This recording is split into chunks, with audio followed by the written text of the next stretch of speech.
Okay, so today we're going to show you kind of a new thing. It's basically a handheld capper, but utilizes our matrix filler chucks here so you could cap dropper bottles, spray caps, stuff like that.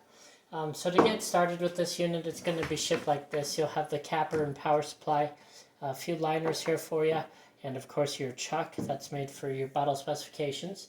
So all you need to do is we're going to first, I'm just going to plug this in real quick.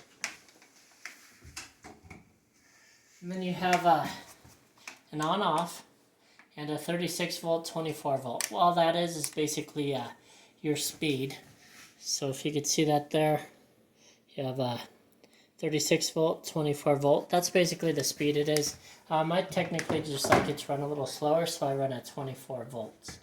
To put this guy on, all you're going to do is line up these notches here. If I get that zoomed in, with the two notches there. So you just stick it in there and line it up with those notches. Now you do have one other feature here, which is a torque feature. Basically you twist this up to add more torque and down for less torque. Usually on small bottles it's almost like you just need one click and you're good to go. That's also kind of with our cappers. Our automatic cappers are about 4 clicks. And just to demonstrate, I'm going to turn it on real quick. And so the speed you're seeing here is 24 volt. Speed you're seeing here is 36 volt. I'm just going to keep it at 24 volt. And as these liners wear, you can take them out. What you do is just put a screwdriver in that circle there and pop out this liner. And then you would just pop in the new liner. These, though, should last you quite a while. Another thing it's going to come with is an anti-rotation mat, which is this guy here. It is used to basically stop the bottles from rotating. You could tape it down or do whatever you want, or just pressure will kind of keep it from moving too much. One other thing to note here, there is also a reverse feature on the back of this capper, so you can push that to go reverse, push it forward to go forward, or push it down to go forward. So we'll just always keep it in the down.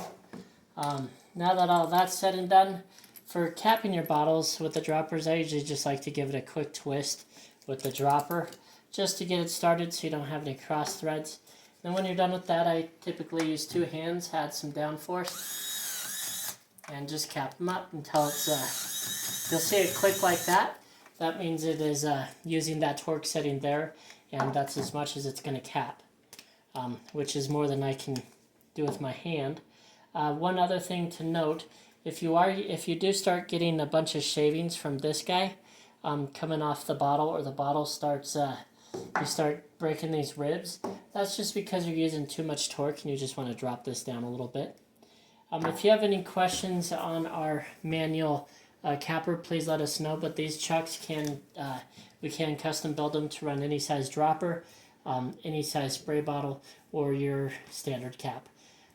If you have any questions, please go to www.rockymountainplc.com and we'd be more than happy to help you out. Thank you.